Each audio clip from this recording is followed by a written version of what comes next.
بسم اللہ الرحمن الرحیم۔ السلام علیکم، کیسے ہیں آپ سب؟ اردو کہانی چینل پر خوش آمدید۔ ملک صفدر ریاض صاحب کی کہانی کا لاسٹ حصہ سنتے ہیں۔ پل پل بدلتی یہ کہانی اپنے انجام کی طرف گامزن ہے۔ امید ہے آپ سب نے انجوائے کیا ہوگا۔ تو آئیے بقیہ کی کہانی ملک صفدر ریاض صاحب کی زبانی سنتے ہیں۔ اور ہاں، اگر آپ نے ابھی تک ہمارا چینل سبسکرائب نہیں کیا تو پلیز اسے سبسکرائب کر لیں اور ساتھ لگے بیل آئیکن بٹن کو بھی پریس کر لیں تاکہ ہر کہانی ملتی رہے آپ کو سب سے پہلے۔ اگلے دن ہم کھیتوں کی جانب چل پڑے۔ چاروں جانب ہرے بھرے لہلاتے کھیت لہرا رہے تھے۔ گنے کی فصل کا موسم تھا اور کٹائی شروع ہو چکی تھی۔ میں طے شدہ پروگرام کے تحت چودھری برادران کو رنگے ہاتھوں گرفتار کرنے یہاں پہنچا تھا۔ ایک خاص جگہ پر چھپ کر بیٹھا ہوا تھا۔ حوالدار شیر خان اور دونوں کانسٹیبلز کو بھی میں نے خفیہ جگہوں پر متعین کر رکھا تھا۔ میرے پاس اپنا سروس ریوالور تھا، حوالدار کے پاس رائفل تھی اور دونوں کانسٹیبل بھی مناسب اسلحے سے لیس تھے۔ ہم نے بڑی احتیاط سے اس جگہ کے قریب مورچہ قائم کر رکھا تھا جہاں اکو کی جوان بہن تاجی کو فصل کی کٹائی کرنے آنا تھا۔ تھوڑی ہی دیر میں تاجی درانتی سنبھالے وہاں پہنچ گئی۔ اس نے میری ایک جھلک دیکھ لی تھی، اس لیے مطمئن ہو کر کماد کی فصل کاٹنے میں مصروف ہو گئی۔ وہ اس طرح اپنے کام میں جت گئی تھی جیسے اسے وہاں ہماری موجودگی کے بارے میں کوئی خبر ہی نہ ہو۔ ہمیں زیادہ دیر انتظار نہیں کرنا پڑا۔ چودھری منصب اور منصور ایک جانب سے گھوڑوں پر آتے ہوئے دکھائی دیے۔ چودھری منصب کے کندھے پر رائفل واضح نظر آ رہی تھی۔ چھوٹے چودھری کے پاس کلہاڑی سے ملتا جلتا کوئی خطرناک ہتھیار تھا۔ ان کا رخ ہماری ہی جانب تھا، یعنی وہ اس طرف آ رہے تھے جدھر تاجی کماد کی کٹائی میں مصروف تھی۔ شاید کسی مخبر نے چودھری برادران کو اطلاع دے دی تھی کہ ان کا شکار آج اکیلا ہی کھیتوں میں موجود ہے۔ اکو تو تھانے کی حوالات میں بند تھا۔ فضلو نے بیماری کا بہانہ بنا لیا تھا اور نور بی بھی فضلو کی دیکھ بھال کے لیے اس کے پاس رک گئی تھی۔ دونوں بھائیوں کو اس اطلاع سے حیرت ضرور ہوئی ہوگی کہ فضلو نے اپنی جوان بیٹی کو کس طرح اکیلے کھیتوں میں بھیج دیا تھا۔ تاہم یہ موقع حیرت سے زیادہ شکار کرنے کا تھا، اس لیے وہ منہ اٹھائے اسلحہ لگائے اس طرف چلے آئے تھے۔ وہ تاجی کے نزدیک آ کر رک گئے۔ تاجی نے ان کی آمد کو محسوس کر لیا تھا، تاہم وہ پر اعتماد انداز میں کماد کی کٹائی میں مصروف رہی۔ تھوڑے تھوڑے فاصلے پر مختلف کھیتوں میں درجنوں مرد و زن اپنے اپنے کام میں لگے ہوئے تھے۔ چودھری منصب گھوڑے سے نیچے اتر آیا۔ وہ ایک ہاتھ میں شکاری رائفل تھامے تاجی کے پاس پہنچا، پھر بغیر کہے اس کا ہاتھ کلائی سے پکڑ لیا۔ تاجی حلق کے بل چیخی، بھائی جان۔ منصب نے ایک کہکا لگاتے ہوئے تاجی کی کلائی کو کھینچا اور بے خودہ انداز میں ہنستے ہوئے بولا، تم کس بھائی کو آواز دے رہی ہو تاجی؟ وہ جو اس وقت تھانے کی حوالات میں بند ہے۔ میں کہتی ہوں چھوڑ دے مجھے، تاجی نے مزاحمت کرتے ہوئے کہا، ورنہ درانتی سے تیرا منہ ادھیڑ دوں گی۔ تیری یہ مجال؟ منصب غضبناک ہو کر بولا، تو مجھے دھمکی دے رہی ہے؟ چودھری منصب کو؟ تاجی نے یہ جملہ پہلے سے طے شدہ پروگرام کے تحت ادا کیا تھا۔ وہ میرا رٹایا ہوا سبق دہرانے لگی، تو چودھری ہوگا اپنی حویلی کا، مجھ پر تیرا روب نہیں چلے گا۔ میں پھر کہتی ہوں میرا ہاتھ چھوڑ دے، ورنہ میں وہی کروں گی جو کہہ چکی ہوں۔ اسی وقت میں خفیہ پناہ گاہ سے نکل کر ان کے سامنے آ گیا۔ مجھے دیکھتے ہی تاجی کی جان میں جان آئی، تاہم چودھری منصب کے چہرے پر حیرت سج گئی۔ میں نے سخت لہجے میں کہا، چودھری منصب اس لڑکی کا ہاتھ چھوڑ دے اور خود کو قانون کے حوالے کر دے۔ کیوں چھوڑوں اس کا ہاتھ؟ منصب اکڑے ہوئے لہجے میں بولا، کیا یہ تیری بہن لگتی ہے؟ ہاں، یہ میری بہن لگتی ہے، میں نے ترکی بدرکی جواب دیا۔ اب چھوڑ دے اسے اور دور ہٹ جا۔ وہ کہکا مار کر ہنسا، تھانے دار جا کر اپنا کام کر، اس معاملے میں نہ پڑ، ورنہ بری طرح پچھتائے گا۔ میں نے آگے بڑھتے ہوئے کہا، منصب میں آخری بار تم سے کہہ رہا ہوں، اس لڑکی کو چھوڑ دے اور گرفتاری کے لیے تیار ہو جا۔ گرفتاری؟ وہ کسی سانپ کی طرح پھنکارا، تیرا دماغ تو ٹھیک ہے تھانے دارا؟ اس کے ساتھ ہی وہ تاجی کو کھینچتے ہوئے اپنے گھوڑے کی جانب بڑھنے لگا۔ اس دوران میں منصور اپنی کلہاڑی سمیت گھوڑے سے نیچے اتر آیا۔ میں نے آگے بڑھ کر چودھری منصور پر ہاتھ ڈال دیا۔ اسی وقت تاجی نے ایک زوردار چیخ ماری اور زمین پر گر کر بے ہوش ہو گئی۔ منصب اسے چھوڑ کر مجھ سے بھڑ گیا۔ میں نے نہایت پھرتی سے اس کی ٹانگوں میں ہاتھ ڈال کر اسے سر سے اوپر اٹھا لیا، پھر ایک جانب پھینک دیا۔ اس دوران میں منصور کلہاڑی لہراتا ہوا میری جانب بڑھا، پھر کسی فلمی ویلن کی طرح ڈائیلاگ مارنے لگا، ہم چودھری کسی کو اجازت نہیں دیتے کہ وہ ہمارے معاملات میں مداخلت کرے، اور جو ہمارے معاملات میں بولتا ہے ہم اس کی زبان کاٹ لیتے ہیں، اس لیے چپ چاپ چلا جا اور ہمیں اپنا کام کرنے دے۔ میں نے اس کی آنکھوں میں دیکھتے ہوئے سنسناتے لہجے میں کہا، اوے چودھری کے بچونگڑو، تم مجھے نہیں جانتے، میں تھانے دار ہوں ذرا دوسری قسم کا، اور کان کھول کر سن لو، جو لوگ قانونی معاملات میں رکاوٹ بننے کی کوشش کرتے ہیں میں ان کا برا حشر کرتا ہوں، چاہے وہ چودھری ہو یا کمی کمین۔ اس نے ایک بڑک ماری اور کلہاڑی سے مجھ پر حملہ آور ہوا۔ میں نے ایک جانب جھک کر اس کا وار خالی دیا اور کندھے سے دھکا مار کر اسے دور ہٹا دیا۔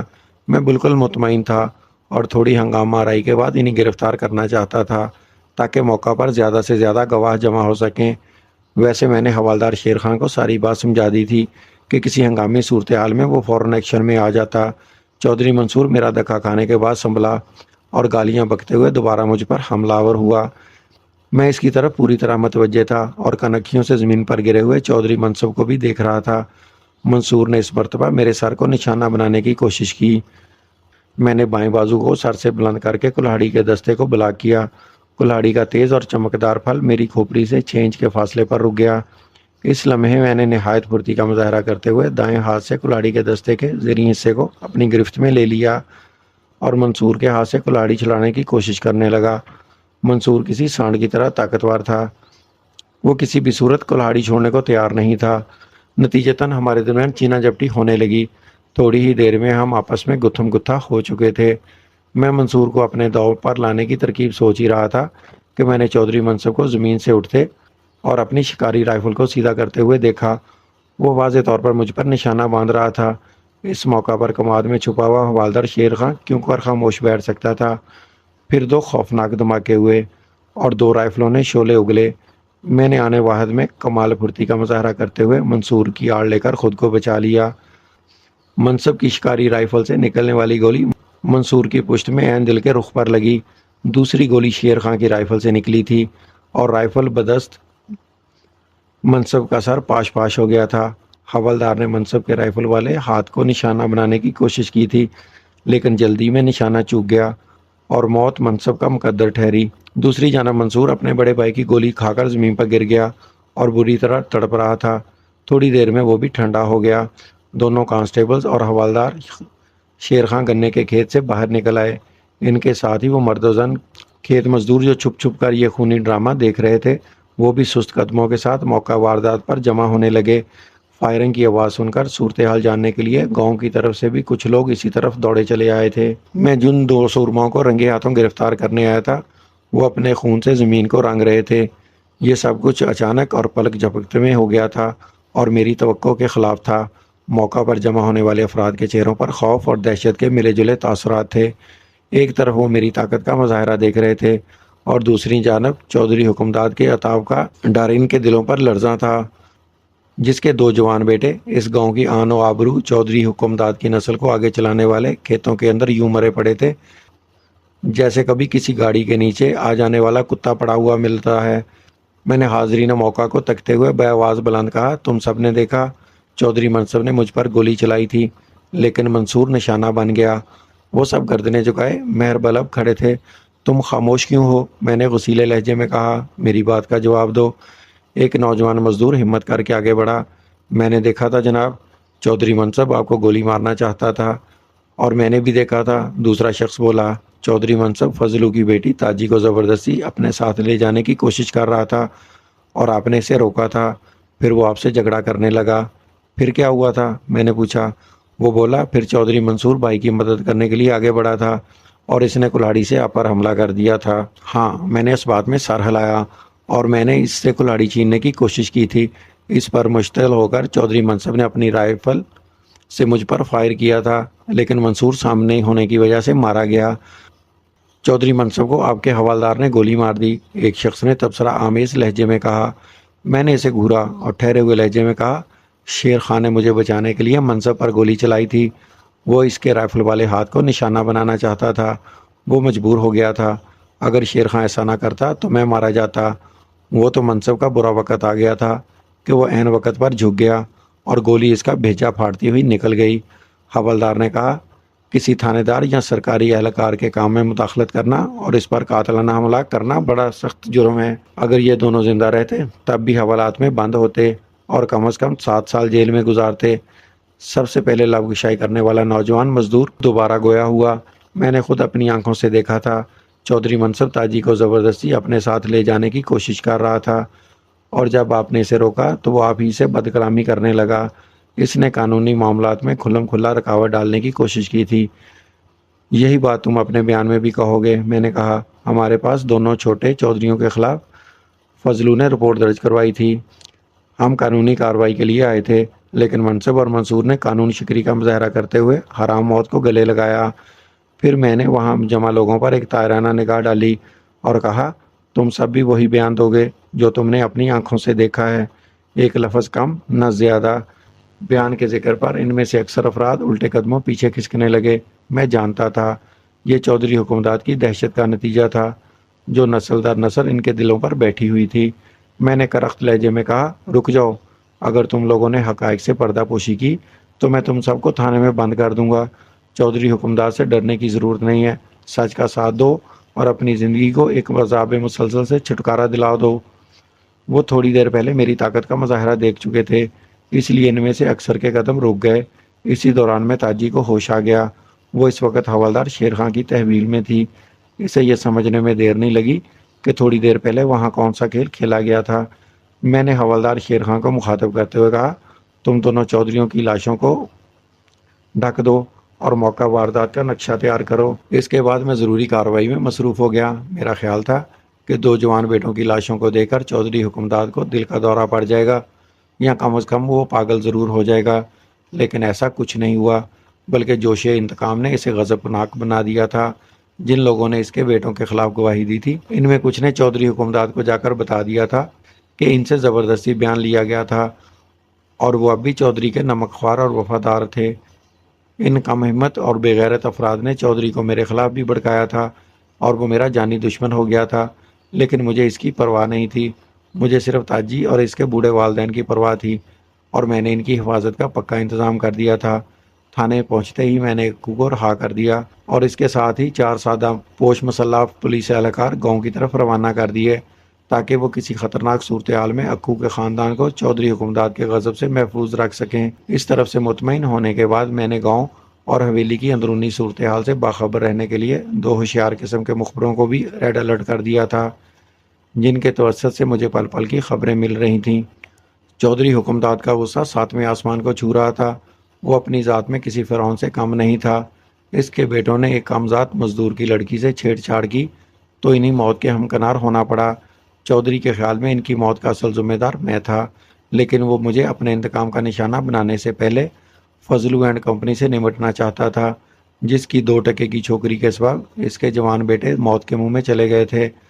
چودھری نے اپنے مسلح کارندوں کو فضلو کے گھر کی طرف روانہ کر دیا اور حکم دیا، فضلو، اس کی بیوی اور نامراد بیٹی تاجی کو گھسیٹتے ہوئے میرے پاس لے آؤ۔ میں اپنے ہاتھ سے ان کی کھال کھینچوں گا۔ ان میں بہت سی باتیں اور واقعات مجھے بعد میں اپنے مخبروں کی زبانی معلوم ہوئی، لیکن ترتیب کے سلسلے کو قائم رکھنے کے لیے میں ایک ساتھ بیان کر رہا ہوں۔ چودھری کے بھیجے ہوئے مسلح افراد تھوڑی دیر کے بعد واپس آ گئے اور آ کر بتایا، چودھری صاحب، وہاں سادہ پوش پولیس کا پہرا ہے۔ چودھری نے اطلاع پہنچانے والے شخص کو ایک ٹھوکر ماری۔ پہرا توڑ دیا ہوتا، تم سب نکمے ہو، نمک حرام ہو۔ چودھری غصے اور بے بسی کے احساس سے دیوانہ ہو رہا تھا۔ اگر تم کسی کام کے ہوتے تو میرے جوان بیٹے جان سے نہ جاتے۔ میں تم سب کی کھال میں بھس بھر دوں گا۔ گاؤں کے مولوی صاحب نے چودھری کو تسلی دلاسے دیتے ہوئے کہا، چودھری صاحب، آپ حوصلہ کریں اور صبر سے کام لیں۔ پہلے چودھریوں کی تجہیز و تکفین ہو جائے، پھر آپ اپنے دشمنوں سے بھی نمٹتے رہنا۔ میں نے بھی سردست چودھری حکمرات کو گرفتار اس لیے نہیں کیا تھا کہ وہ بیٹوں کے جنازے اور تدفین وغیرہ سے فارغ ہو جائے۔ ویسے میرے آدمی اس پر مسلسل نظر رکھے ہوئے تھے۔ میں کسی بھی وقت اس فرعون صفت ظالم انسان کی گردن دبوچ سکتا تھا۔ منشی چراغ دی نے چودھری حکمرات سے کہا، چودھری صاحب، آپ کو بہت ہمت اور حوصلے سے کام لینا ہوگا۔ آپ کے بیٹے شہید ہیں، ان کی نماز جنازہ ہو جائے پھر دشمنوں کو بھی دیکھ لیں گے۔ میرا صرف ایک ہی دشمن ہے۔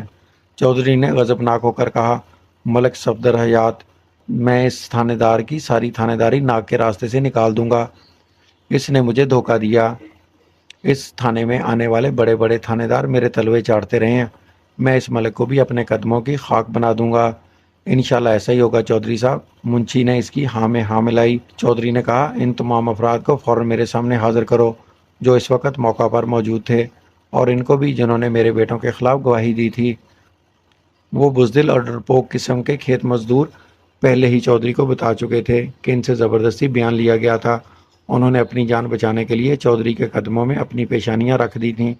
تھوڑی دیر کی تلاش کے بعد پتہ چلا کہ 4 ایسے افراد غائب ہیں جنہوں نے چودھری منصب و منصور کے خلاف اور تاجی کے حق میں بیان دیا تھا۔ کہاں ہیں وہ حرامزادے؟ چودھری حکمداد داڑا۔ منشی چراغ الدین نے گردن خم کرتے ہوئے بتایا، ان کے گھروں سے پتہ چلا ہے کہ تھانے دار انہیں بھی اپنے ساتھ تھانے لے گیا ہے۔ میں نے احتیاطاً پکے گواہوں کو حفاظت کے پیش نظر تھانے میں بٹھا دیا تھا۔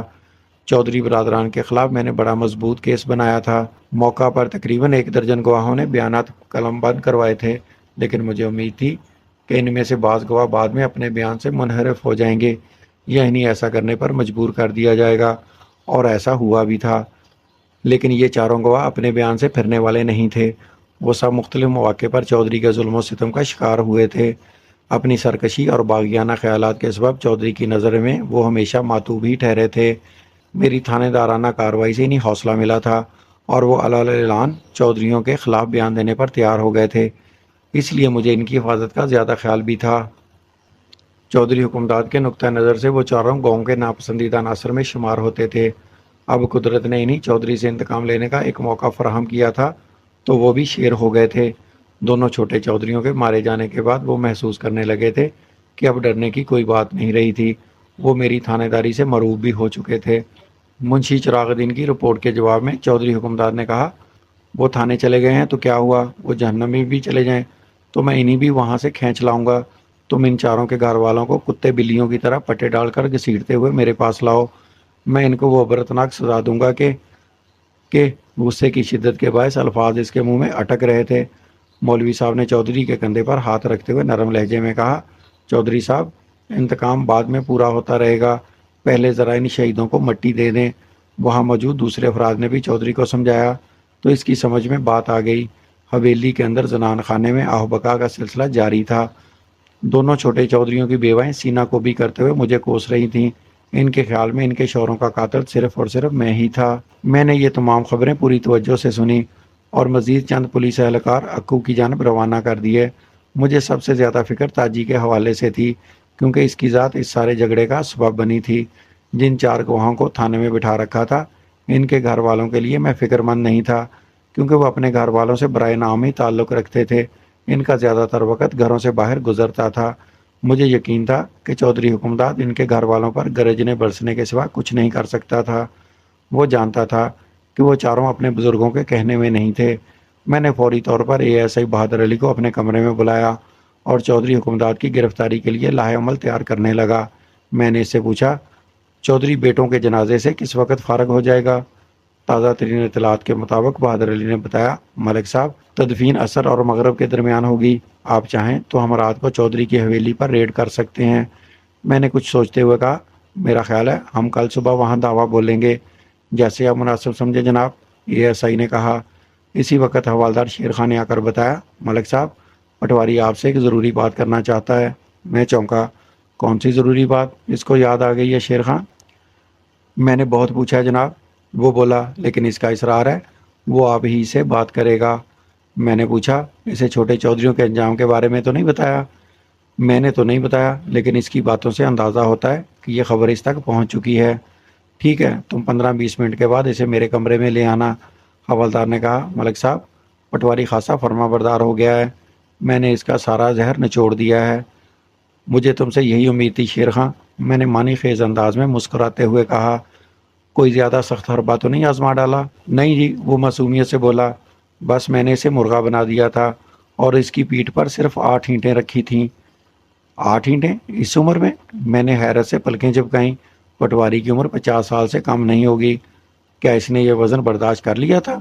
اگر وزن برداشت کر لیتا تو سیدھا کیسے ہوتا؟ حوالدار نے زیر لب مسکراتے ہوئے کہا۔ 2 منٹ میں ہی اس کی چین بول گئی، لگا میری منت سماجت کرنے۔ میں نے فراغ دلی کا مظاہرہ کرتے ہوئے 2 اینٹیں کم کر دیں۔ وہ پھر بھی بلبلاتا رہا، حتیٰ کہ وہ آپ سے بات کرنے کے لیے بے تاب ہو گیا۔ بہت ٹھیک جا رہے ہو بھائی، میں نے سراہنے والے انداز میں کہا، اور حوالدار مجھے سلیوٹ کر کے کمرے سے نکل گیا۔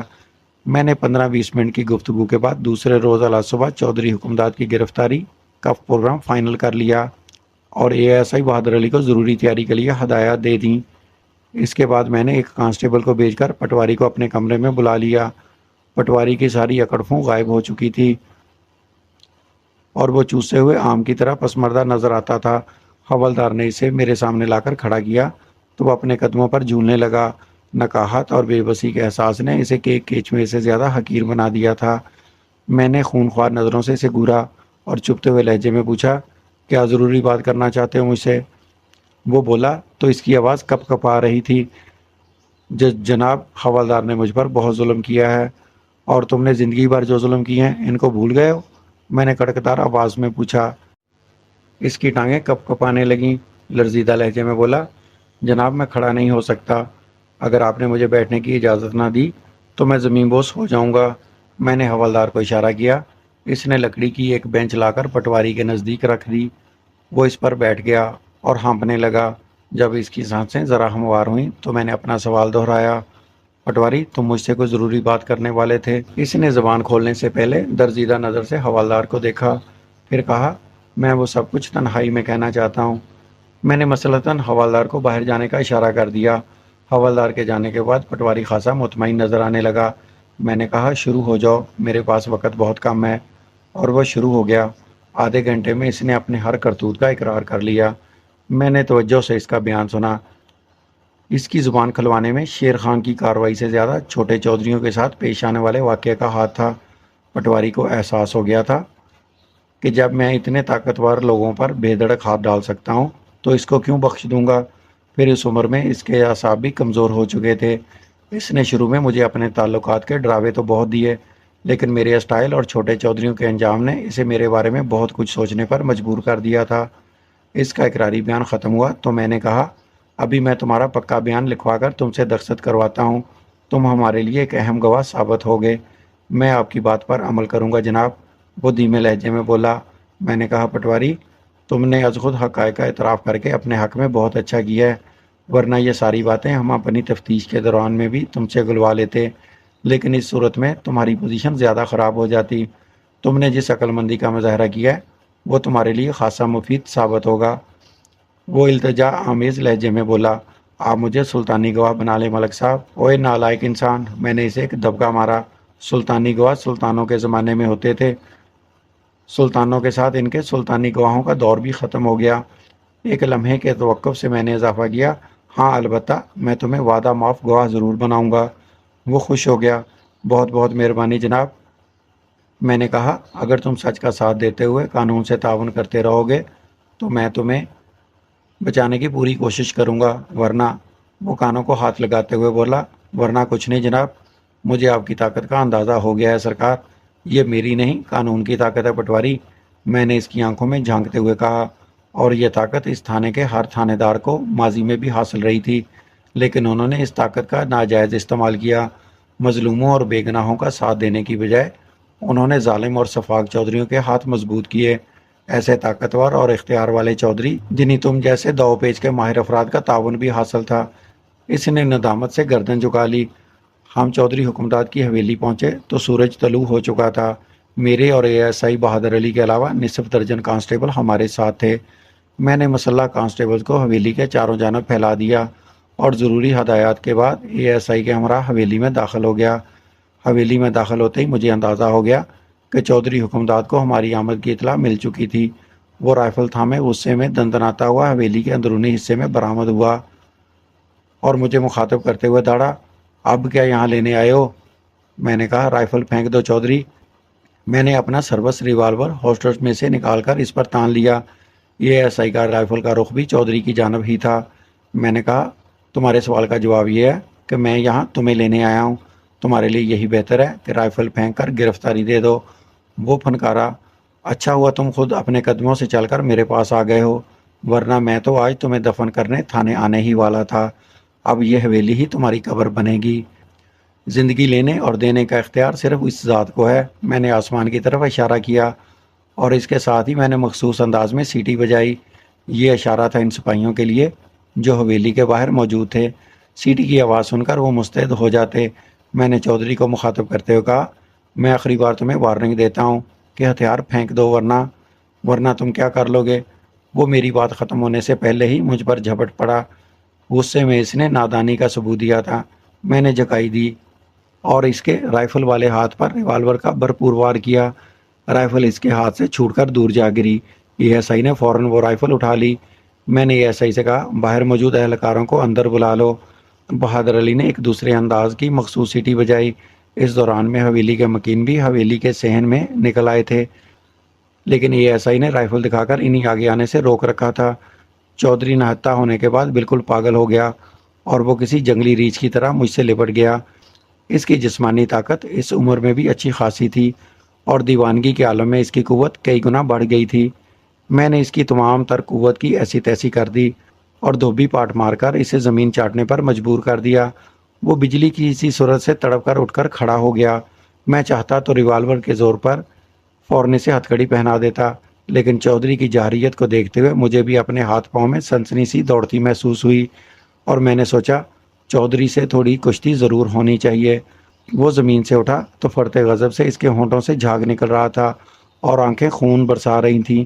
وہ ایک ناقابل اشاعت گالی دیتے ہوئے مجھ پر جھپٹا اور میری ناک پر مکہ مارنے کی کوشش کی۔ میں نے نہایت پھرتی سے اس کا ہاتھ پکڑ لیا اور پلک جھپکتے میں اس کے بازو کو ایک زوردار مروڑا دیا۔ وہ دوہرا ہو کر جھکا اور اس کا منہ زمین کو چھونے لگا۔ میں نے واضح طور پر محسوس کیا کہ اس کا بازو کانپ رہا تھا۔ یہ وہی ظالم اور سفاک بازو تھے جس نے ہزاروں بے بس اور بے کس مظلوموں پر ستم ڈھائے تھے۔ اس بازو کے ایک اشارے سے کئی عزت دار لڑکیاں اور عورتیں بے عزت ہوئی تھیں۔ میں اس دستے ستم کے ٹکڑے ٹکڑے بھی کر دیتا تو کم تھا، لیکن میں چودھری کو قانون کے مطابق قرار واقعی سزا دلوانا چاہتا تھا، اس لیے اس کا بازو چھوڑ کر ایک طرف کھڑا ہو گیا۔ پھر میں نے اے ایس آئی کو اشارہ کرتے ہوئے کہا، گرفتار کر لو اسے۔ اسی وقت ہمارے باقی ساتھی بھی حویلی کے احاطے میں پہنچ گئے۔ چودھری اس صورتحال سے بوکھلا گیا اور گرفتاری میں مزاحمت پیش کرنے لگا۔ جب بہادر علی کی دو کوششیں ناکام ہو گئیں تو اس نے غصے میں آ کر چودھری کو لاتوں اور گھونسوں پر رکھ لیا۔ اس چھینا جپٹی میں چودھری کے کپڑے پھٹ گئے، اس کے بالوں میں مٹی کے ساتھ خس و خاشاک بھی بھر گئے۔ چودھری کی ایسی درگت بنتے دیکھ کر حویلی کے دو ہٹے کٹے ملازم پولیس والوں کی پرواہ کیے بغیر لاٹھیاں لے کر آگے بڑھے۔ وہ اپنے ولی نعمت کو پولیس کے چنگل سے چھڑانا چاہتے تھے۔ میں نے ایک ہوائی فائر کیا اور تحکمانہ لہجے میں وارننگ دی، کوئی آگے نہ بڑھے ورنہ تمہارا بھی وہی حشر ہوگا جو تمہارے چودھری کا ہوا ہے۔ لاٹھی بردار کے قدم رک گئے۔ اس دوران میں اے ایس آئی نے چودھری کے ہاتھوں میں الٹی ہاتھ کڑی لگا دی۔ وہ بری طرح ہانپ رہا تھا۔ میں نے اس کے چہرے پر نگاہ جماتے ہوئے زہریلے لہجے میں کہا، اگر تم شرافت سے گرفتاری دے دیتے تو تمہارا یہ حشر نہ ہوتا چودھری۔ وہ مادر پدر گالیاں دیتے ہوئے بولا، تھانے دارا، میں تمہیں نیست و نابود کر دوں گا، تمہیں میری طاقت کا اندازہ نہیں۔ تمہاری حالت سے تمہاری طاقت کا اندازہ مجھے بخوبی ہو رہا ہے، میں نے تمسخرانہ لہجے میں کہا۔ وہ کپ کپاتے ہوئے لہجے میں مجھے دھمکیاں دینے لگا، تم نے بہت غلط جگہ پر ہاتھ ڈالا ہے ملک صفدر حیات، اب تمہارے پچھتانے کا وقت بھی گزر چکا ہے۔ میرے خیال میں اب تمہارے پچھتانے کا وقت شروع ہوا ہے چودھری، میں نے ترکی بترکی کہا۔ اگر تم نے اپنے اعمال کا جائزہ لیا ہوتا تو اس عبرتناک انجام کو نہ پہنچتے۔ میں تمہیں اچھی طرح دیکھ لوں گا تھانے دارا۔ وہ بری طرح مار کھانے کے بعد بھی اکڑ سے باز نہیں آ رہا تھا۔ تم قانون کی وردی پہن کر جانے خود کو کیا سمجھنے لگے ہو؟ ہم پر تو کبھی انگریز سرکار نے ہاتھ ڈالنے کی کوشش نہیں کی تھی، تم ہمارے سامنے کیا بیچتے ہو؟ انگریز 7 سمندر پار سے آئے تھے اور اس مٹی کے مزاج سے واقف نہیں تھے، لیکن میں نے اسی دھرتی پر جنم لیا ہے اور تم سے بھی زیادہ اوکھے چودھریوں کو الف کی طرح سیدھا کیا ہے۔ وہ راستے پر ہمیں دھمکیاں دیتا رہا اور اپنے تعلقات سے ڈرانے کی کوشش کرتا رہا، لیکن میں اس کی گیدڑ بگیوں سے ذرا بھی متاثر نہ ہوا اور اسے سیدھا تھانے لے آیا۔ حوالدار شیر خان نے چودھری حکمداد کے والہانہ استقبال کے لیے پٹواری والی حوالات کا دروازہ کھولا۔ میں نے ایک زوردار دھکے سے اسے حوالات کے اندر پہنچا دیا۔ پٹواری کو وہاں اس حالت میں دیکھ کر چودھری کو ذہنی دھچکا لگا۔ وہ شاطر ایک لمحے میں پوری صورتحال کو سمجھ گیا۔ مجھے اس کے چہرے پر پہلی مرتبہ خوف و ہراس نظر آیا۔ میرے حکم پر حوالدار نے حوالات کے دروازے کو مقفل کر دیا۔ پھر میں اپنے کمرے کی طرف چلا آیا اور پھر وہ ہوا جو میں نے سوچا بھی نہیں تھا۔ میں چودھری حکمداد کو عدالت سے کوئی سزا نہ دلوا سکا۔ عدالت میں مقدمہ پیش کرنے سے پہلے ہی چودھری کے لیے اوپر والی عدالت نے فیصلہ سنا دیا تھا۔ حوالات میں گزاری ہوئی ایک ہی رات نے اس کا ذہنی توازن بگاڑ دیا تھا۔ ممکن ہے دنیاوی عدالت سے وہ کسی طرح بچ ہی جاتا، اس لیے شاید آسمانی عدالت نے اس کے لیے پاگل پن کی سزا تجویز کی تھی۔ دوسری صبح ہم نے دیکھا تو وہ ایک سکہ بند پاگل بن چکا تھا۔ حوالات میں پٹواری کی موجودگی پھر اس سے ہونے والی گفتگو نے چودھری کے ذہن کو بری طرح متاثر کیا تھا۔ وہ اپنے لیے خود ایک سزا بن گیا تھا۔ وہ کچھ عرصہ پاگل خانے میں رہا، تاہم چودھرائن نے اثر و رسوخ استعمال کر کے اسے حویلی میں منتقل کروا لیا اور ایک مخصوص کمرے تک اسے محدود کر دیا۔ چودھری کی ذہنی بیماری کے بعد چودھرائن نے جاگیر کا انتظام و انصرام سنبھال لیا تھا۔ پٹواری رب نواز کے توسط سے کچھ عرصے تک مقدمہ چلتا رہا اور فضلو کو اس کی زمین اور مکان واپس مل گیا۔ پٹواری چونکہ وعدہ معاف گواہ بن گیا تھا، اس لیے کسی لمبی سزا سے بچ گیا۔ اس کیس کا افسوسناک پہلو یہ تھا کہ چودھری حکمداد کی بیٹی نیلو فرر عرف نیلو نے کنویں میں کود کر جان دے دی تھی۔ دو جوان بھائیوں کی حسرتناک موت اور باپ کے پاگل پن نے اس کے احساسات کو اتنا بڑا دھچکا پہنچایا کہ وہ جذباتی لڑکی موت کو گلے لگا بیٹھی۔ اس کی دانست میں یہ سب کچھ اس کی وجہ سے ہوا تھا۔ نیلو اگرچہ اپنے بھائیوں اور اپنے باپ کے کرتوتوں سے سخت نالاں تھی اور اس نے ایک موقع پر اکو کے ساتھ فرار ہونے کا فیصلہ بھی کر لیا تھا، تاہم جذبات کے ایک شدید ریلے میں بہہ کر وہ خود کو قصوروار سمجھ بیٹھی اور خود کو موت کے حوالے کر دیا۔ باپ اور بھائی کا رشتہ لڑکیوں کے لیے بڑا ہی عجیب و غریب ہوتا ہے۔ کوئی اس رشتے کی گہرائی کو ناپ نہیں سکتا۔ برے سے برا بھائی بہن کے لیے صرف بھائی ہوتا ہے اور ظالم سے ظالم باپ بھی بیٹی کے لیے صرف باپ ہی ہوتا ہے۔ نیلو اپنے بھائیوں اور باپ کی بربادی پر ان سے نالاں ہونے کے باوجود خود کو ختم کر بیٹھی۔ کنویں میں کودنے سے پہلے وہ جس جذباتی طوفان سے گزری تھی، اس وقت اس کی حیثیت صرف ایک بہن کی تھی، یہاں وہ صرف ایک بیٹی تھی۔ چودھریوں کی انا، غرور اور فرعونی صفات نے خود ان کا بیڑا غرق تو کیا ہی تھا، اس کے ساتھ ساتھ دو عورتیں بیوہ ہوئیں اور ایک محبت کرنے والا دل رکھنے والی لڑکی جان ہار بیٹھی۔ نیلو کی موت کے بعد اکو کے لیے اس گاؤں میں کوئی دلچسپی باقی نہیں رہی تھی۔ ایک سال کے اندر اندر وہ اپنے خاندان کو لے کر کسی دوسرے گاؤں منتقل ہو گیا۔ کچھ عرصے بعد میرا تبادلہ ایک دوسرے ضلع کے تھانے میں ہو گیا۔ اس کے بعد مجھے اکو کے بارے میں کچھ معلوم نہ ہو سکا، نہ ہی اس گاؤں کے حالات کی مجھے خبر رہی۔ اللہ تعالیٰ ظالموں اور مشرکوں کو سخت ناپسند کرتا ہے۔ وہ ظالموں اور اس کی زمین پر اکڑ کر چلنے والوں کا وہی حشر کرتا ہے جو فرعون صفت چودھری حکمداد کا ہوا ہے۔ خدا ہم سب کو ظلم اور شرک سے بچائے، آمین۔ ناظرین، امید ہے آپ کو یہ کہانی پسند آئی ہوگی، اور اگر یہ کہانی پسند آئی ہے اور آپ ایسی ہی مزید کہانیاں سننا چاہتے ہیں تو پلیز ہمارے چینل کو سبسکرائب کر لیں اور ساتھ لگے بیل آئیکن بٹن کو بھی پریس کر لیں تاکہ آپ کو ہر کہانی ملتی رہے سب سے پہلے۔ آپ کا سبسکرائب کرنا ہمارے لیے حوصلہ افزائی ہوتا ہے، تو پلیز ہمارے چینل کو سبسکرائب کریں۔ تو ملتے ہیں ایک نئی کہانی کے ساتھ۔ اللہ حافظ۔